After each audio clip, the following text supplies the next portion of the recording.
my god, what a miracle! Miracle? The Penguins are good, but the Leafs have beat them before. Yeah, but Phil Kessel didn't score. True. Matt Hunwick didn't score. He almost did. And maybe the most surprising of all is Frank Corrado didn't score. Did he even play? That might be the only reason why Frank Corrado didn't score. Hi! Leafs Nation, stand witness for Austin Lucas! Full biblical! Austin Matthews is the Leaf! Why do I watch hockey? Stressfully, mostly. Charlie, victory puppies! That's it? That's it. That might be a new record. Probably for the best. The Leafs do play again today. Leafs win 4-3 over the Pittsburgh Penguins. Let's talk about the game. First 2 minutes of this game, the first period really, the Leafs school the Penguins. A minute and 23 seconds in, the Leafs already swarming Morgan Rielly over to noted Penguin killer Connor Brown. Downtown! Number 28 gets his 9th of the season and 2 + 8 equals... Oh wait, that doesn't work at all. No time to dwell on it though, because 19 seconds later, I have a theory. Mitch Marner is a superhero with powers similar to the Flash, where the world is super slowed down for him. And any and every mistake he has ever made is on purpose so that he blends in with regular humans. It's okay, Mitch, your secret's safe with me, I'm not gonna tell anybody. Through a sea of sticks and legs, onto JVR's stick, poor Tristan Jarry. I'm just guessing. Leafs up 2-0 in the first 2 minutes. We're not done, less than 13 minutes in that line again. Jarry can't handle the rebound, but you know who can? Bose Lightyear to the right. Oh, supposed to go that way, there's no furniture to hit going this way. Bose Lightyear to the rescue. Oh, jeez. Oh. Oh. Ah. Oh. Oh, okay, I legit hurt myself there. That really sucked. My arm got caught under the ball and I had to plant on this wrist, which is already sprained. Why can't I just be like, oh yeah, Bozak scored, it was pretty good, 5th of the season, and the Leafs are up 3-0, that's good. I very wish I was hamming it up right now. That sucks a lot. That's not even at all. No, I'm not a game time decision for the Oilers game. Put me in! Leafs head into the first intermission up 3-0 on the Penguins, in a combination of the Leafs looking really good and the Penguins looking like crap. But you know how when the Leafs are down, they can still come back in any game because they're young and fast and exciting and they know how to score? Okay, the Penguins are that, except not that young, much more experienced, friggin' lethal, and the Pittsburgh Penguins, the Stanley Cup champions, back to back. Second period, in part thanks to Ryan Reeves, the Red Wings get it. No, but Riley Sheahan's avatar still says he's Red Wing on NHL.com. It's such a good website. Penguins come in 2-on-1. Riley Sheahan buries it because he's allowed to score goals this season, and the Leafs now have their lead cut to 2. Okay, I had a tweet last night that a lot of Penguins fans got super salty at, and it was for no good reason. Here's what I said, and you tell me where I'm being unfair, okay? Pens are playing sneaky dirty, aka straight up cheating, but that's playoff hockey. Tonight's a great opportunity to learn how to deal with it and beat it. Like you don't know what I mean. Like the entire Metro Division doesn't know what I mean. So many like Caps and Rangers fans in my mentions like, sing it! He's right, you know. Okay, how about this? Ryan Reeves held Riley's stick. Not only held Riley's stick, took it from him. Can you do that? I'll give you a few to think of your answer. No, you may not. It is against the rules. Therefore cheating. Now, cheating happens all the time in hockey. That's what penalties are for. But because referees are human beings and they can't be in 9 places at once, sometimes you can cheat and get away with it. On this goal, the Penguins absolutely did. Now, what I argued after the fact was, I think the Penguins would have had a clean 2-on-1 regardless. I don't think Riley would have made it back in time, but play should have been stopped for a holding the stick penalty. And then only a couple minutes later, I think it was Patrick Hornquist in front with Dominic Moore just throwing his stick into the stands pretty much. And when Reeves grabbed his stick, Riley's like, hey, when Hornquist flipped the stick of Moore's like, hey, what the? But when you play against teams as good and as experienced as the Pittsburgh Penguins, especially in the playoffs, you just gotta deal with that stuff. The ref isn't always gonna be there to rescue you. Let me stop you before you type it unless I'm too late already. What about Nazem Kadri? It's always what about Nazem Kadri. Look, every team does it. Dude, the Bruins won a cup off of it and goaltending in 2011. Penguins fans should know better than most that every cup winner pretty much ever gets away with some kind of sneaky dirty. The thesis of what I was saying there, because maybe I wasn't clear enough, wasn't to be salty and whine about the 2 goals that the Penguins just scored.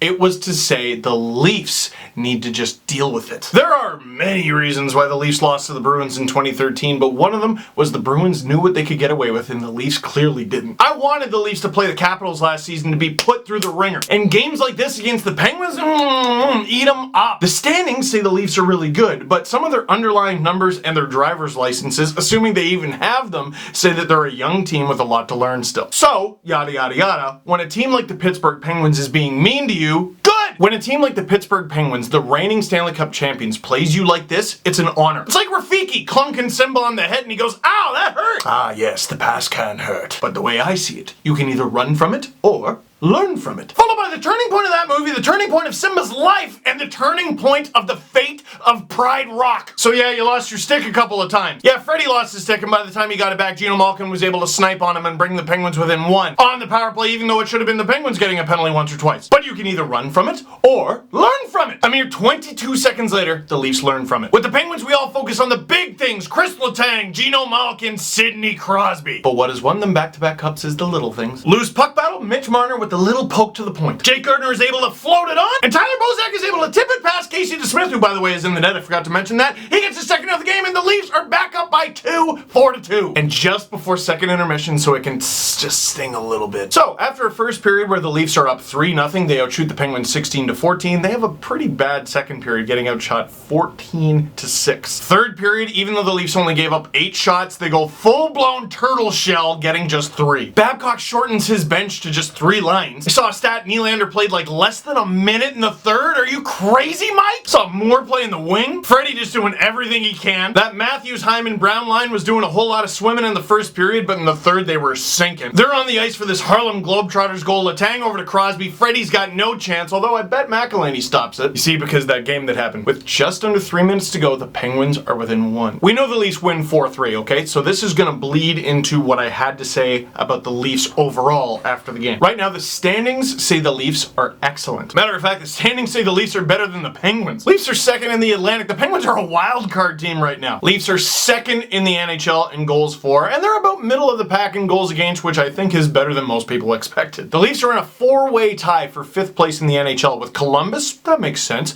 Winnipeg, oh, a bit of a surprise, and Vegas. That's right, the 3 teams that won the 2016 draft lottery and this year's expansion team are all tied for 5th in the NHL. Life is goofy. But then there's some of the more advanced numbers. And by advanced, I mean they're not advanced anymore, they've moved on to other stuff. But here's the stuff that my tiny little monkey brain can process. According to hockeyreference.com, which I have basically lived on this season, the Leafs are 3rd in the NHL in PDO. Just in case you don't know, PDO is sort of the luck stat. It's definitely not perfect in that regard. The closer your score is to just flat out 100, the closer you are to roughly normal. You're not lucky, you're not unlucky, you're just kind of right in the middle. Probably not going to go on a crazy hot streak, not going to go on a crazy late season collapse. This is what I am. The Leafs PDO at 5-on-5 is 1st place in the NHL. Now for possession, their Corsi for percentage, it's almost exactly middle of the pack, okay? That's not so bad. And that's just at 5-on-5. But then there's 5-on-5 numbers close. And correct me if I'm wrong, again, tiny monkey brain, this is just 5-on-5 statistics when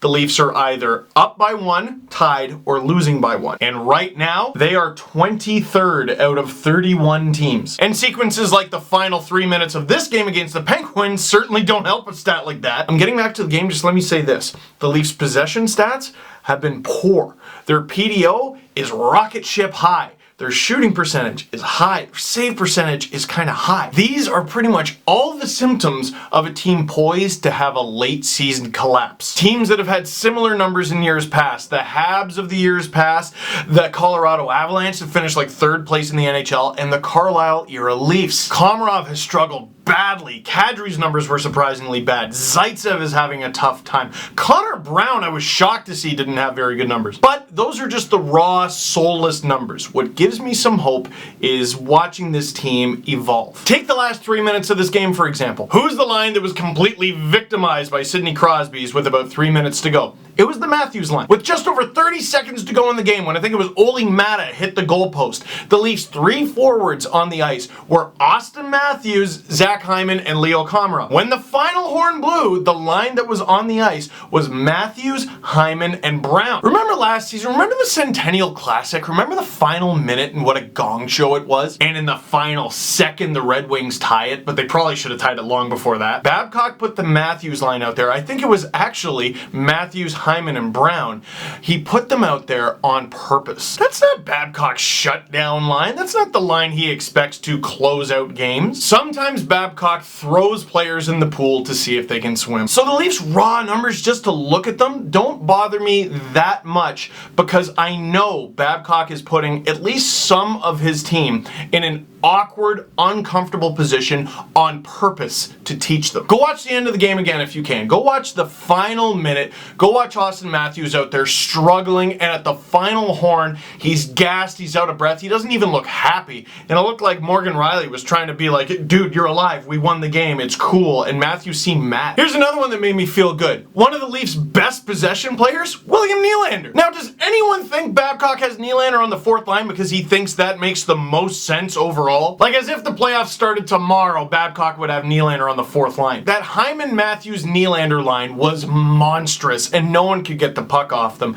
And when Babcock reunites them, because I think it is a matter of when, I know it is a matter of when, the Leafs numbers will improve, and the wins should hopefully continue. What about Connor Brown? Komarov has been struggling so badly that I think the lines look like this. Hyman, Matthews, Nylander, keep the JVR Bozak Marner line together. They looked excellent against the Penguins. Then you have Marleau, Kadri, Brown. Disgusting. Martin Moore, Komarov, you be the bang and crash fourth line that you're supposed to be. That's a miserable fourth line to deal with for just a few seconds at a time.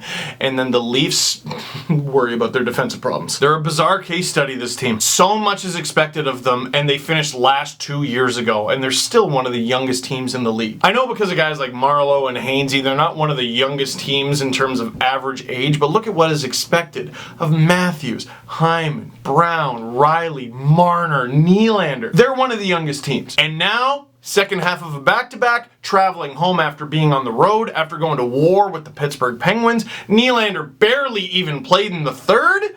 Why not? What better opportunity are you going to get than to put Matthews, Hyman, and Nylander back together against the Oilers? Come on, Mike, give it a shot. And again, my knowledge in terms of advanced numbers is kind of limited, so I'll put a link to this tweet from moneypuck.com. It actually has the Leafs as a top 10 analytics team in the NHL. So, now, we're done talking about this game. We got another game tonight. So, as I say at the end of every video, that is it for this one. Thank you very much for watching.